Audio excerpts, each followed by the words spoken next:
Hi Aries, welcome. So tingnan natin kung ano ba yung life purpose mo. Okay? Start na tayo. Kukuha lang tayo ng isa dito. Sa card na to. 1.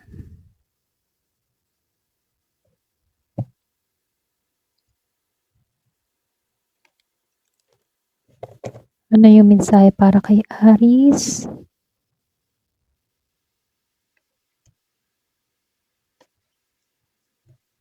So, piliin nyo lamang kung alin yung positive kasi hindi naman halos lahat positive yung lalabas, okay? Kaya i-claim nyo lang yung maganda na lalabas sa card. Ayan. Okay, start na tayo. So, meron ka ditong environmentalist card. So, dito merong workaholic, bittersweet, then joy. Tapos dito ay third eye chakra. Ayan. So, lagay ko na lang siya dito.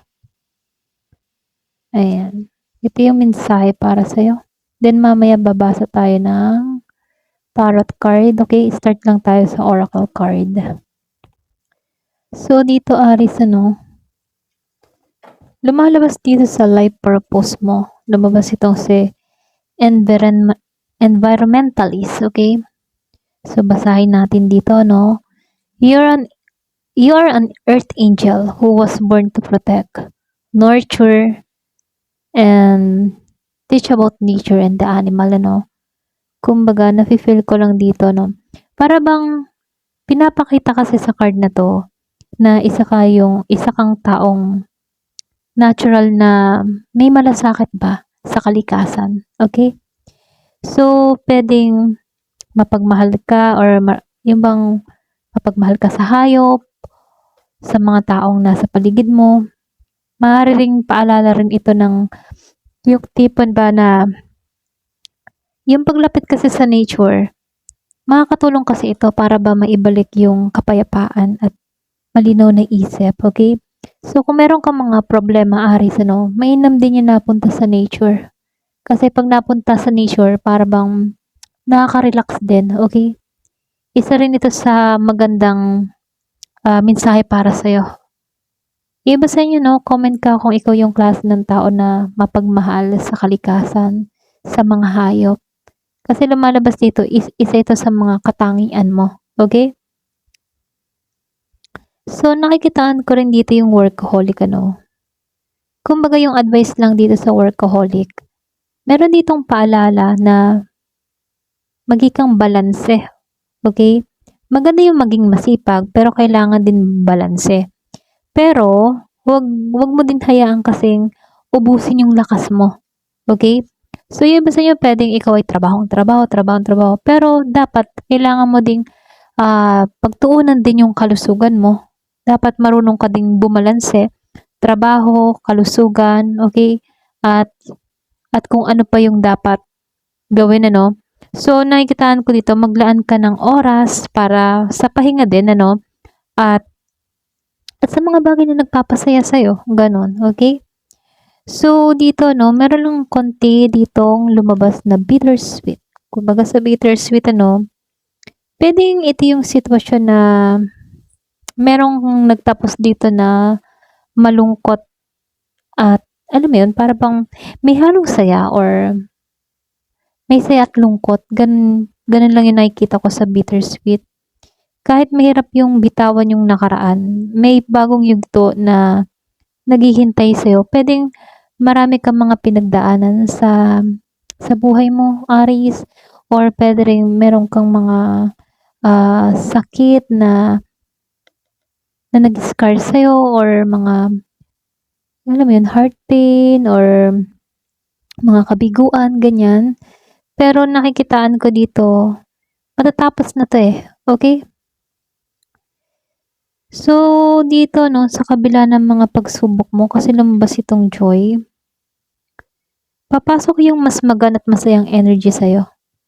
Para bang pinapaalahanan ka dito na kailangan mong piliin na pahalagahan yung mga maliliit na biyaya or mga nare-receive mo, malaki or maliit man yan na blessing, kailangan ipagpasalamat mo 'to, okay?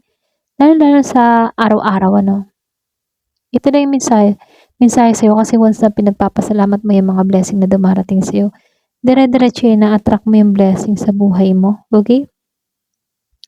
So, sa third eye chakra, napakalakas ng message na 'to kasi ito yung intuition, eh.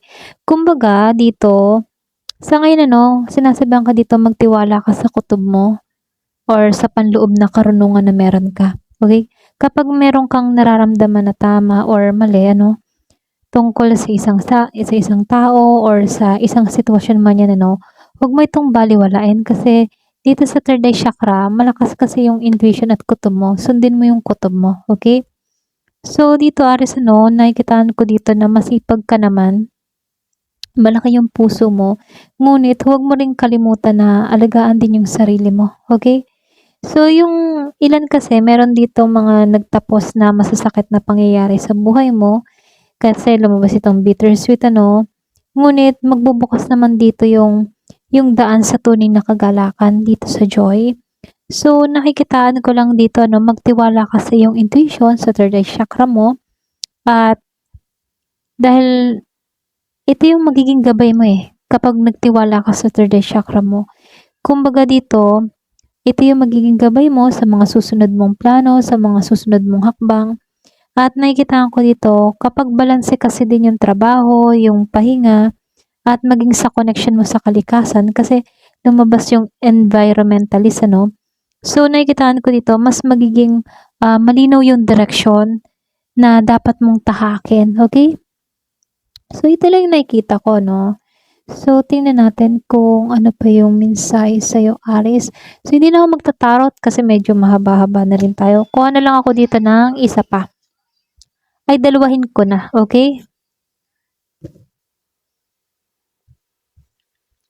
So, lumabas itong The Garden and the Book, okay? Lumabas ang The Book and the Garden. So, dito, no, nakikitaan ko lang dito sa The Book, Aries, na para bang meron akong nakikitang mga bagay na pwedeng hindi pa nabubunyag sa'yo. Maring bagong kaalaman to, pwedeng sikreto, aral, or opportunity na darating sa'yo sa tamang panahon, okay? So, book, para bang learnings. So, nakikitaan ko dito, hinihikayat ka rin dito na mag-aral, magsaliksik, or makinig sa iyong panloob na karunungan, ano? Kasi nakikitaan ko dito na ikaw, para ka bang marami kang karunungan, ano? Ito lang nakikita ko sa'yo rito. Marami kang alam, or dahil sa rami mong experience sa buhay, natututo kang bumangon, ano? So, dito, lumabas ang The Garden. So, sumisimbolo ito ng pakikisalamuha. Pwedeng sa community or mga pagkakataong magpapalawak ng connection mo, no? Maaari ring makatagpo ka ng isang taong makakatulong sa pag-unlad mo. Or pwede rin magkaroon ng pagkakataong maipakita ang iyong talento. Okay? So, nakikitaan ko lang dito, Aries, ano? Meron kang mahalagang kaalaman eh. Meron kang talino dito. Kumbaga, yung katotohanan kasi unti-unting nabubunyag sa'yo, no? Huwag madilin yung mga sagot. Kumbaga, darating yung tamang impormasyon sa tamang oras. Kapag natutunan mo yung aral na ito, nagbubukas ka ng pakikipag-ugnayan sa ibang tao, okay?